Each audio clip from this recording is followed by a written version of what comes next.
আমি শেখর। আমি আইআরএফ এর কাছে কৃতজ্ঞ আমাদের সুযোগ দেওয়ার জন্য আপনাকে কিছু প্রশ্ন করার। প্রথমবার আপনাকে দেখলাম, আমি আনন্দিত। আপনাকে সহজ প্রশ্ন করছি।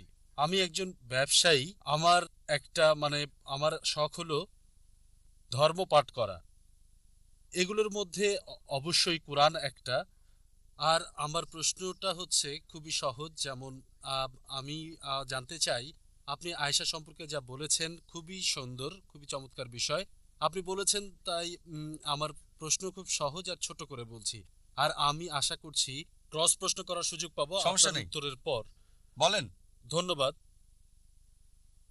মুসলিমে আছে বুক নাম্বার 4 হাদিস নাম্বার 2127, এতে বলা হয়েছে একটা অংশে যে তিনি আমাকে মারলেন, আয়েশা আমার শরীরে, তাতে ব্যথা পেয়েছি। এরপর যদি মিসকাত আল আসাবি পড়েন, ভলিউম 2 পৃষ্ঠা 690, আর মুসলিমে আছে বুক নাম্বার 9 হাদিস 3506, এটার একটা অংশ, শুধু পয়েন্ট বলছি। সেখানে ওমর নবীকে বলতে চাচ্ছেন অথবা তাকে হাসাতে চাচ্ছেন। তিনি বলছেন, ঈশ্বরের বার্তাবাহক, আমার মনে হয় আপনি খাদেজার মেয়েকে দেখেছেন, যেখানে সে অতিরিক্ত টাকার কথা বলছে। আমি দাঁড়ালাম আর ঘাড়ে চড় মারলাম। নবী তখন হাসলেন আর বললেন, তারা আমার পাশেই আছে। অতিরিক্ত টাকা চাইতে যে দেখেছো আবু বকর তারপর আয়েশার কাছে গেলেন এবং তাকে ঘাড়ে চড় মারলেন। ওমর একই কাজ করলো হাফসার প্রতি। আমরা দেখছি এখানে একটা বিষয়ে চলে আসে। আবার যদি কোরআনে সূরা নিসা অধ্যায় 4 আয়াত 34 দেখেন, স্ত্রীদের মধ্যে যাদের অবাধ্যতার আশঙ্কা করো তাদের উপদেশ দাও, শয্যা বর্জন করো, প্রহার করো। আপনার আলোচনা থেকে যা বুঝলাম, নারী এবং পুরুষের জন্য শাস্তির সমান বিধান করা হয়েছে। তাদের আঘাত করা যাবে কিনা সেটা নিয়ে ভাবছি না। আমার কথা হলো, নারীরা তাহলে কি করবে যদি পুরুষ ভুল করে? কারণ পুরুষ তো তাকে মারতে পারে। ভাই ভালো প্রশ্ন করলেন, আর আমি অনুমতি দিয়েছি ক্রস প্রশ্ন করার আমার উত্তরের পর। অনুমোদিত। ভাই সহিহ মুসলিম এবং মিশকাতুল মাসাবি থেকে একটা হাদিসের কথা বললেন। আপনি কি হাফসা এবং হযরত ওমরের সম্পর্কটা জানেন? এখনো ভালো করে জানি না, কারণ আমি বিষয়টা এখনো আপনি পড়ছি। কি আয় এবং আবু বকরের সম্পর্কটা জানেন? আল্লাহ তাদের শান্তিতে রাখুন। মনে হয় তারা বাবা মেয়ে। ঠিক আছে, আমি আপনাকে বলছি, আপনি কি বিবাহিত? জি। হ্যাঁ। আপনার কি কোনো মেয়ে আছে? দুই কন্যা। দুইজন। সুন্দর। আমি যেতে চাই। সরি? আমি জান্নাতে যাব। না। যদি তাদের সঠিকভাবে লালন পালন করেন, আমার মনে ভালোবাসা আছে। আর স্নেহ দিয়ে, তবে জান্নাতে যেতে পারবেন, আমার মনে অন্যথায় নয়। আছে। তবে তবে শুধু ভালো কর্ম দিয়ে ঈমান ছাড়া জান্নাতে যেতে পারবেন না আপনি। তাই আপনার জন্য বেহেশতে যেতে হলে দুই কন্যাকে সঠিকভাবে লালন পালনের পাশাপাশি আপনাকে কোরআনের বিধান, সহিহ হাদিস মানতে হবে, বিশ্বাসী হতে হবে। বুঝতে পেরেছি। যেটা উত্তরের পরে আলোচনা করব। জি, আমি বুঝতে উত্তরের পরে পেরেছি। ইনশাআল্লাহ। একটা সহজ প্রশ্ন করি। ধরুন আপনার মেয়ে 10তলা বিল্ডিং থেকে লাফ দিতে চাইলে আপনি কি করবেন? আমি তাকে থামাবো। যদি সে অবাধ্য হয় তাহলে আপনি কি করবেন তখন? তাকে আসল থামাবো। প্রশ্নে আসি। খুব ভালো। সে যদি বলে, আমি যেতে চাই, আমি সুপারম্যানের মতো উঠতে চাই, বাবা তুমি আমাকে বাধা দিচ্ছ কেন, সুপারম্যান হতে চাই আমি, আপনি কি করবেন? জি, আমি অবশ্যই অবশ্যই তাকে আপনি চড় থামাবো। দিবেন কিনা? যদি প্রয়োজন হয়, সে বলল আমি লাফ দিতে চাই, কি করবেন? জি, আমি তাকে এই পথ থেকে হ্যাঁ ভাই, সরিয়ে দেব আমি অন্য বলছি পথে। যদি সে লাফ দিতে চায় 10তলা থেকে, আমি তাকে মারবো। যদি দরকার হয় স্বাভাবিকভাবে, না আপনি বলবেন না আরে বাবা না, দরকার নেই, না না আমি লাফ দেবো বাবা, তুমি দেখো আমি কিভাবে উঠছি, আমি উঠতে চাই, দিলেন একটা চড়। অনেক ক্ষেত্রে বাবাকে নিষ্ঠুর হতে হয়। জি। এখন আমাদের প্রিয় নবীজি মুহাম্মদ সাল্লাল্লাহু আলাইহি ওয়াসাল্লাম বলেছেন, যদি কেউ আল্লাহ এবং তার রাসূলকে নিজের জীবনের চেয়ে বেশি ভালো না বাসে, সে মুসলিম না। যদি কেউ আল্লাহ এবং তার রাসূলকে নিজের জীবনের চেয়ে বেশি ভালো না বাসে, সে মুসলিম না। সুতরাং অনেক ক্ষেত্রে যা হয়েছে, মাঝে মাঝে তারা তাদের স্বামীদের প্রতি উদাসীন ছিলেন, স্বাভাবিক স্বামী নন। নবী মুহাম্মদ সাল্লাল্লাহু আলাইহি সাল্লাম অনেক সময়, একবার নয়, অনেক ক্ষেত্রে, যেখানে হযরত ওমর রাদিয়াল্লাহু আনহু এবং হযরত আবু বকর রাদিয়াল্লাহু আনহু যখন তারা জানলেন যে একজন স্ত্রী নবীজিকে কষ্ট দিয়েছেন, তারা নবীজির শ্বশুর ছিলেন, কিন্তু তারা নবীজিকে ভালোবাসতেন, শুধু নিজের কন্যার চেয়ে বেশি না, নবীজিকে ভালোবাসতেন নিজের জীবনের চেয়েও বেশি। অনেক সময় দেখা গেছে যে আপনিও উল্লেখ করেছেন, আমি জানি না, আপনি কোন ঘটনার কথা বলছেন? তারা জানলেন যে তাদের কন্যা আল্লাহর নবীকে কষ্ট দিয়েছে। কত বড় সাহস! যেহেতু তারা বাবা, তারা চড় মারতে পারেন, আপনি আমি পারবো না। আমাদের জন্য তারা উম্মাতুল মুমিনিন, তারা বিশ্বাসীদের মাতা। তারপরও তারা ছিলেন মানুষ। যেহেতু নবীজির স্ত্রী ছিলেন, তারা আমাদের জন্য উজ্জ্বল দৃষ্টান্ত। তারপরও তারা ছিলেন মানুষ, তারা ভুল করতেন। যেমনটা কারি তেলাওয়াত করেছেন সূরা নিসা অধ্যায় 4 আয়াত 32, তারা সমান অধিকার চায়। আরেকটা আয়াত আছে সূরা আহজাব অধ্যায় 33, যেখানে নবীজির স্ত্রীগণ নবীজিকে বলছেন, কেন আমাদেরকে দুনিয়ার বিলাসিতা দেন না? তার আপত্তি করলো, কেন আমরা এমন দারিদ্রতার মধ্যে জীবনযাপন করছি? আল্লাহ আয়াত নাজির করলেন, যদি তোমরা দুনিয়ার জীবন চাও আমি তা তোমাদের দেব, তবে তোমরা জান্নাত পাবে না।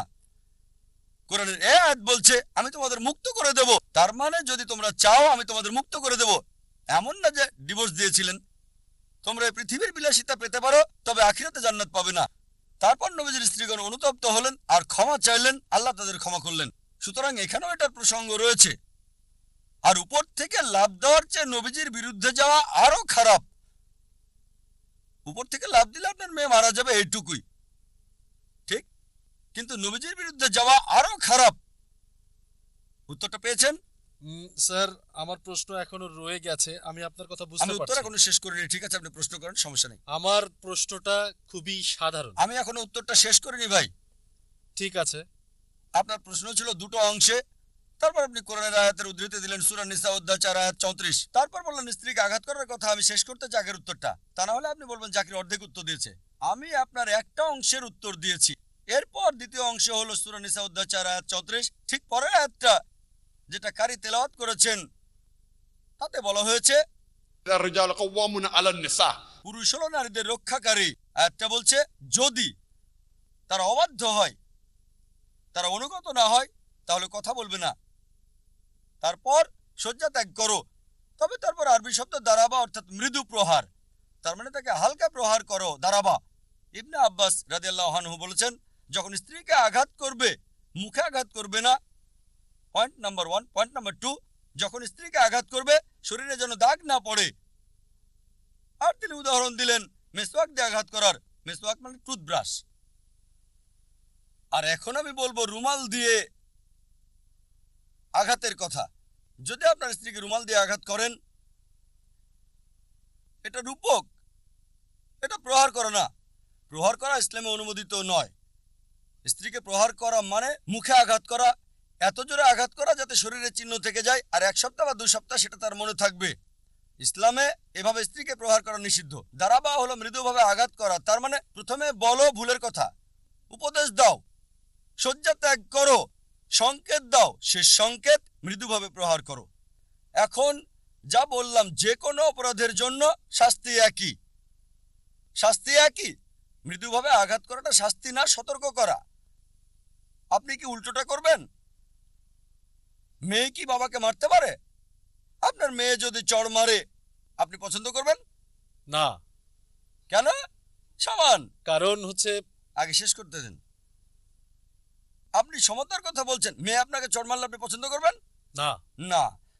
আচ্ছা ধরেন এমন সময় আসলো যখন আপনি বৃদ্ধ হবেন আর আপনি লাভ দিতে চাইলে মেয়ে আপনাকে চড় মারলো, সেটা মানায় না, ঠিক? যদিও আপনি বলছেন না, আমি আপনার সাথে একমত। আমি বুঝতে আমি আপনাকে পারছি। সাহায্য করছি, আপনি বুঝছেন কিন্তু আমার কথা বুঝছেন না। না, আমি আমি বুঝতে আপনাকে পারছি। সাহায্য করছি। ধরেন বয়সকালে আপনি পাগল হয়ে গেলেন। আপনি পাগল হয়ে গেলেন, 10 তলা থেকে লাফ দিতে চান। আপনার মেয়ে বলছে বাবা এটা করো না, এটা করো না বাবা। সে হয়তো আপনাকে চড় মারবে, সে তো ভালোর জন্য করছে, সমস্যা নেই, ঠিক আছে? আর এখানে একজন স্বামী সতর্ক করছে স্ত্রীকে, যদি স্ত্রী ঠিক না হয় তাহলে অবস্থাটা কি হবে চিন্তা করেন। ধরেন বড় কেউ, বিশাল বডি বিল্ডার কেউ আসলো আর আপনার সঙ্গে ঠাট্টা করলো। দুর্বল কেউ আসলে আপনি হয়তো তাকে মারবেন, বিদ্রুপকারীকে। আর্নল্ড শোয়ার্জনিগার এসে আপনাকে কিছু বলল, আপনি কি তাকে মারতে পারবেন? না। তাকে আঘাত করবেন না। যদিও আপনার শক্তি আছে, শোয়ার্জনিগারের ক্ষেত্রে না। কেন? একইভাবে যেহেতু আল্লাহ বলেছেন আগের আয়াতে পুরুষকে বেশি শক্তি দেওয়া হয়েছে নারীদের তুলনায়, তাই একটা শারীরিক সংকেত, রূপক সংকেত একজন পুরুষ একজন নারীকে দিতে পারে, কিন্তু নারী দিতে পারে না। একজন নারী পারে না। অন্য কিছু সে করতে পারে। যেমন? যেমন ধরেন যদি সে বাড়িতে রান্না করতে চায়, তখন স্বামীর দায়িত্ব হচ্ছে বাজারে যাওয়া। রান্না করতে সে নাও পারে, বাজারে না গেলে আমি রান্না করবো না, সে আপত্তি করতে পারে। ঠিক আছে, বলতে পারে রান্না করব না, এটা তার এখতিয়ার। আবার ধরেন একটা উদাহরণ, স্বামী নামাজ পড়ছে না, নামাজ পড়া অতি জরুরি, সে প্রথমে সুন্দরভাবে আপত্তি জানাতে পারে। সে বলল, প্রিয় স্বামী নামাজ পড়ো, তারপর সে কিছুটা রাগের সাথে বলতে পারে সমস্যা নেই। স্বামীর সাথে রাগান্বিত হতে কোনো সমস্যা নেই যদি তা আল্লাহ এবং রাসূলের খাতিরে হয়। তবে শারীরিক শাস্তি না, সেটা করা যাবে না। যদি শারীরিক শাস্তি দেন তাহলে বিশৃঙ্খলা হবে, শান্তি আসবে না। চিন্তা করেন, স্ত্রী আপনাকে চড় মারছে, আপনি কি ছেড়ে দেবেন? হয়তো বললেন ঠিক আছে। সুতরাং বোঝা গেল এটা রূপকার্থে আঘাত। পশ্চিমা মিডিয়া কি করছে, তারা এটাকে স্ত্রী প্রহার হিসেবে তুলে ধরছে। স্ত্রী অত্যাচারিত কোথায়? কোনো হাদিস নেই। এ কারণে ইসলাম সবচেয়ে ভালো জীবন বিধান, কিভাবে জীবনযাপন করতে হবে স্ত্রীদের সাথে, সেটা শিখিয়ে দেয়। আশা করি উত্তরটা পেয়েছেন। যদি পাল্টা প্রশ্ন থাকে তাহলে আপনি করতে পারেন। হ্যাঁ, আসলে দুইটা বিষয়। প্রাথমিকভাবে একটা বিষয় হলো, আপনি বললেন যে দারাবা, যার অর্থ মূলত ট্যাপিং, হ্যান্ড ওয়ার্ক ডিকশনারি থেকে যা বুঝতে পেরেছি, এটা এসেছে ইদ্রিব থেকে। যদি দেখেন, আরবি শব্দটা দুইভাবে ব্যবহৃত হয়েছে। প্রথম, কবিতায় আঘাত করা, যেটা ইদ্রিব, যে শব্দটা দারাবা থেকে এসেছে। প্রথমটা কবিতায় আঘাত করা, দ্বিতীয়টা পবিত্র কোরআনে 12 বার ব্যবহৃত হয়েছে। আঘাত করা কি বললেন? আঘাত আঘাত আঘাত করা, কবিতা রচনা করা বা কবিতা রচনা করা। কবিতা রচনা করা কাব্যিকভাবে। দ্বিতীয় অংশ, শারীরিকভাবে আঘাত করা, এটা আছে সূরা ৮ আয়াত ১২, যেখানে এটা ফেরেশতার ব্যাপারে মাথা মোড়ানো, তাদের আঙুলের নখ কাটা, একই শব্দ ব্যবহৃত হয়েছে। তাহলে কিভাবে একই শব্দ হালকা হিসেবে ব্যবহৃত হতে পারে? আবার অন্যদিকে খুব ভালো প্রশ্ন, দ্বিতীয় অংশ, খুব ভালো প্রশ্ন, খুবই ভালো। দ্বিতীয় অংশ হলো, যদি সহিহ বুখারীতে ফিরে যাই, ভলিউম ৭ হাদিস ৭১৫, আবার সম্মানিত, আসলে সেই সম্মানিত মহিলা আয়েশা বড় বিশেষজ্ঞ, আমি তার সম্পর্কে পড়েছি। আয়েশা বর্ণনা করেছেন যে একজন মহিলা সবুজ বোরখা পরা এবং তার কাছে অভিযোগ করলেন, অর্থাৎ আয়েশার কাছে, আর তাকে চামড়ায় আঘাতের দাগ দেখালেন। আর সেই সময় রীতি ছিল মহিলাদের মধ্যে একজন আরেকজনকে সাহায্য করে, মানে যখন আঘাত পায় তখন একজন আরেকজনকে সাহায্য করে। যখন আল্লাহ নবী আসলেন, আয়েশা বললেন, আমি কোনো মহিলাকে দেখিনি একজন বিশ্বাসী নারীর মতো দুঃখ ভোগ করতে। দেখেন, তার চামড়া কাপড়ের চেয়ে বেশি সবুজ হয়ে গেছে। এটা আমার দ্বিতীয় অংশ ছিল। দ্বিতীয় অংশটা আগে উত্তর করব, তারপর প্রথম অংশটা। সমস্যা নেই। তিনি নবীজির কাছে অভিযোগ করলেন যে কেউ একজন মহিলাটির প্রতি অবিচার করেছে। এর মানে এই নয় যে নবীজি তা সমর্থন করছেন। কেউ যদি অবিচার করে, আপনি অন্য হাদিসগুলো দেখেন, নবীজি তার ন্যায় বিচার করেছেন। তাহলে এটা না যে কেউ মহিলাটিকে আঘাত করলো আর নবীজি সেটা সমর্থন করেছেন। ঠিক, তিনি শুধু নবীজিকে জানাচ্ছেন হয়তো মহিলার প্রতি অবিচার করা হয়েছে, এটাই। যখন সে অভিযোগ করেছেন, মানে সে এটা সমর্থন করছে না। তিনি বলেননি, হে নবী, আমি খুব ভালো বিষয় শুনেছি, আমি দেখেছি মহিলাটাকে নির্যাতন করছে। যেহেতু তিনি অভিযোগ করেছেন, হযরত আয়েশা রাদিয়াল্লাহু আনহা অভিযোগ করেছেন, তার মানে সমর্থন করছেন না। তাই এখানেও আমরা জানলাম কারো উচিত নয় নারীদের প্রতি নির্যাতন করা এমন নিষ্ঠুরভাবে। কিন্তু স্যার, হুবহু বক্তব্যটা দেখেন। তিনি বলেছেন, আমি কোনো মহিলাকে দেখি নাই। এটা আয়েশার কথা, আমার বক্তব্য না।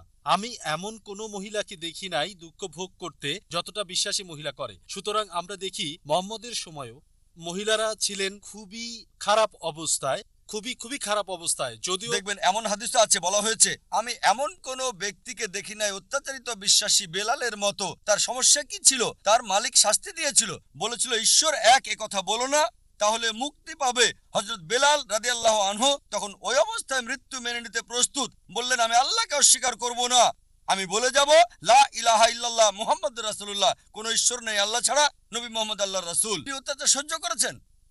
এখন যদি বলি বেলাল বিশ্বাসী, তাকে অত্যাচার করা হয়েছে, তার মানে এই নয় যে বেলালের প্রতি যে অত্যাচার করা হয়েছে রাদিয়াল্লাহু আনহু তা সঠিক ছিল, ভুল ছিল। কিন্তু সে বিশ্বাসী বলে অত্যাচার সহ্য করেছে। এক্ষেত্রে আমাদের প্রসঙ্গ দেখতে হবে, আমাদের দেখতে হবে সরাহ ফাতা আল বারি দেখতে হবে আসলে মহিলা কে ছিল অথবা কি ছিল, কে তাকে নির্যাতন করলো, স্বামী করলো নাকি সে কৃতদাসী ছিল। আপনাকে সরা দেখতে হবে। আমি মুহাদ্দিস না, আমি আপনাকে উত্তরটা দিতে পারবো। আপনাকে সরা বুঝতে হবে, দেখতে হবে। আর কেন মারলো, কে নির্যাতন করলো, স্বামী করেছে কিনা, স্বামী বিশ্বাসী ছিল কিনা, হাজারটা কারণ আছে। কিন্তু শুধুমাত্র স্যার মাফ করবেন, মিসকাত আল মাসাবিতে ভাই ভাই ভাই শেখর, জি।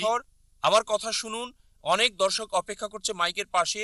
ছোট করে সংক্ষেপে আপনার প্রশ্নটি করুন, একেবারে অল্প কথায়। আপনি অনেক বড় শীট নিয়ে এসেছেন, অনেক মানুষ অপেক্ষা করছে, কিন্তু সময় খুবই কম।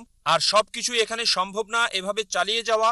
এটা ডিবেট পর্ব না, এটা প্রশ্নোত্তর পর্ব। আমি বলবো 4 লাইনে আপনার প্রশ্নটি করুন, ডাক্তার জাকিরকে উত্তরটি বলতে দিন। অনেক মহিলারা অপেক্ষা করছেন, তাদেরকে সুযোগ দিন। আর মাত্র 1 ঘন্টা 12 মিনিট হাতে আছে। ইতিমধ্যে আপনি 20 মিনিট ব্যয় করেছেন। ভাই, না আমি বুঝতে পারছি। প্রথমে দুটো প্রশ্ন করলেন, উত্তর দিলাম। বললেন পাল্টা প্রশ্ন করবেন, পাল্টা প্রশ্ন করেছেন, প্রতি উত্তরে আবার প্রশ্ন করছেন। 100 প্রশ্নের উত্তর দিতে আমার কোনো সমস্যা নেই, কিন্তু এখানে নিয়ম একবারে একটা প্রশ্ন, লাইনের পেছনে যান, সমস্যা নেই। দুটো প্রশ্ন করলেন, উত্তর দিয়েছি, আবার পাল্টা প্রশ্ন করলেন, পাল্টা প্রশ্নের উত্তরে আবার প্রশ্ন করছেন আপনি। তবে ভাই আমার সমস্যা নেই, আমি কিছু মনে করি না। আমি চাই অনুষ্ঠান শেষে আপনি কেবিনে আসুন, ইনশাআল্লাহ আমি আপনার সব প্রশ্নের উত্তর দেব। আমি আপনাকে জিজ্ঞেস করি, আপনার প্রশ্নের উত্তর দেওয়ার পর কি করবেন?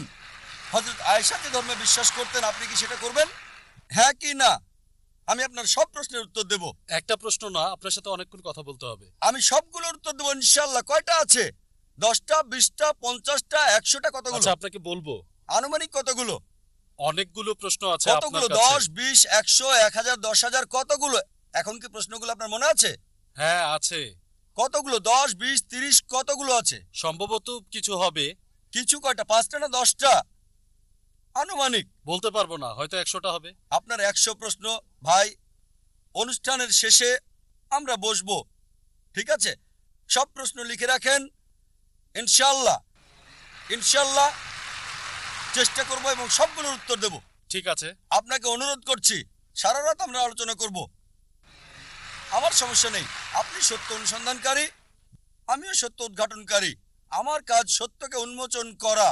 আমি বিশেষজ্ঞ না, আমি চেষ্টা করবো আর আপনার 100টা প্রশ্নের উত্তর দেবো। তবে সন্দেহ আছে 100টা প্রশ্ন লিখতে পারবেন কিনা, আমার সন্দেহ আছে। ঠিক এবার আছে, আপনার আসল প্রশ্নে আসি। এটা পাল্টা প্রশ্নের ভিত্তিতে হবে। আপনার পাল্টা প্রশ্ন ছিল দারাবা শব্দের দুটো অর্থ, একটা অর্থ মাথা মুন্ডন, আর বললেন আপনি কিভাবে জানেন কোনটা সঠিক। ঠিক? হ্যাঁ এটা ঠিক। কাউন্টার প্রশ্নে একটার বেশি প্রশ্ন করবেন না, তাহলে আপনি নিয়ম মানছেন না। স্যার আমি শুধু খণ্ডন করছি আপনার খণ্ডন কথাকে। করে না, আপনি কাউন্টার প্রশ্ন করছেন। কাউন্টার প্রশ্নে ছিল দারাবা, দারাবা অর্থ আঘাত, এটা কাউন্টার প্রশ্ন। এই কাউন্টার প্রশ্নে আবার প্রশ্ন করলেন আপনি। একটা পাল্টা প্রশ্নে আরেকটা প্রশ্ন করতে পারেন না, একটা কাউন্টার প্রশ্ন করতে পারেন, তবে সেটা স্বাভাবিক প্রশ্ন ছিল। এবার দারাবা প্রশ্নে আসুন। আপনি বললেন আঘাত করা, আমি একমত। আর আমি কিভাবে জানলাম? একবার এটা মৃদু প্রহার, আরেকবার মাথা মুন্ডন।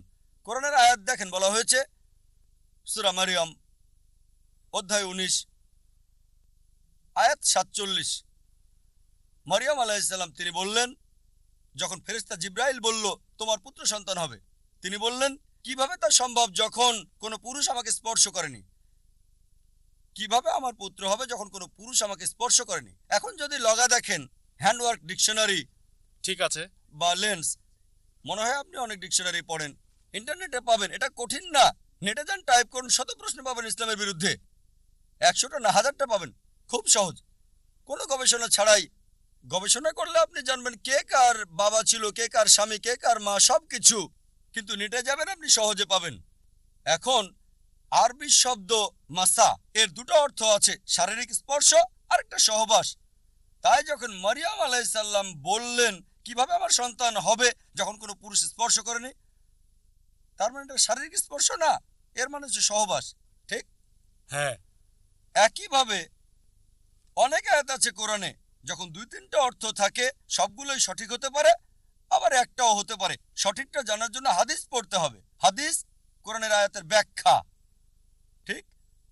হয়তো একটা শব্দের 2-3টা অর্থ ব্যবহৃত হতে পারে, একটা আয়াত এক অর্থ, অন্য আয়াতের জন্য হয় আরেকটা অর্থ, হাদিস হচ্ছে তার ব্যাখ্যা। যখন আমরা হাদিস দেখি সূরা নিসা অধ্যায় 4 আয়াত 34-এর দারাবা শব্দের জন্য, সেখানে নবীজি বলেছেন মুখে আঘাত করো না, গুরুতর আঘাত করো না, হালকাভাবে প্রহার করো। আমি উত্তরটা বলেছি কিন্তু আপনি হাতের নোটে বেশি মনোযোগ দিয়েছিলেন, এই কারণে উত্তরটা ভুলে গেছেন। যদি আমার উত্তরটা শুনতেন, বলেছি 2-3টা অর্থ থাকলে সবগুলো সঠিক হতে পারে, একটা সঠিক হতে পারে, দুটো সঠিক হতে পারে, তিনটাও সঠিক হতে পারে। এজন্য আপনাকে হাদিসে ফিরে যেতে হবে। কোরআন বলছে أطيعوا الله أطيعوا الرسول। আল্লাহ এবং রাসূলকে মান্য করো। তাই 2-3টা অর্থ দেখলে হাদিসে ফিরে যেতে হবে আর দেখতে হবে নবীজি শব্দটা দিয়ে কি বোঝাতে চেয়েছেন। তাই যখন এটা বলছে তাদেরকে শাস্তি দাও, এখানে হালকাভাবে আঘাত করা। আর এজন্যই আপনাকে সহযোগী বই কোরআনের ব্যাখ্যা হাদিস জানতে হবে। সহিহ হাদিস ছাড়া আপনি বুঝতে পারবেন না ইসলাম। নবী এর মানে বলেছেন হালকা প্রহার করো, টুথব্রাশ দিয়ে আঘাতের মতো, মুখে আঘাত করবে না, শরীরে দাগ হওয়ার মতো আঘাত করবে না, এই পথ নির্দেশ দিয়েছেন রাসূল। এ কারণে এটা বাধ্যতামূলক যে কোরআনের পাশাপাশি অনুসরণ করতে হবে সহিহ হাদিস। আশা করি উত্তরটা পেয়েছেন। ইনশাআল্লাহ আমি আপনার জন্য অপেক্ষা করব 10টার পর স্পিকার লাউঞ্জে, ইনশাআল্লাহ। ঠিক আছে ভাই শেখর? হ্যাঁ, ধন্যবাদ। যেহেতু আপনার 2 কন্যা, আপনি বললেন আমি 2 যাবো মেয়ে। সেখানে। সরি, একজন ছেলেও ছেলে? আছে। কোনো হাদিস বলছে না যে ছেলে আপনাকে জান্নাতে নিয়ে যাবে। যদি সে ছেলে ধার্মিক হয়, আপনার জন্য দোয়া করে, ইনশাআল্লাহ সেও আপনার জান্নাতে যাওয়ার রাস্তা হতে পারে। আমার কথা হলো, আমি বলবো যে ভালো কাজ করার পাশাপাশি আপনাকে বিশ্বাসী হতে হবে, কারণ ঈমান হলো জান্নাতে যাওয়ার গুরুত্বপূর্ণ বৈশিষ্ট্য। যেহেতু আপনি জান্নাতে যাওয়ার বিষয়ে কথা বলছেন, ইনশাআল্লাহ আমি আল্লাহ সুবহানাহু ওয়া তাআলার কাছে দোয়া করছি তিনি যেন আপনাকে জান্নাতে যাওয়ার রাস্তা করে দেন, ইনশাআল্লাহ। ধন্যবাদ।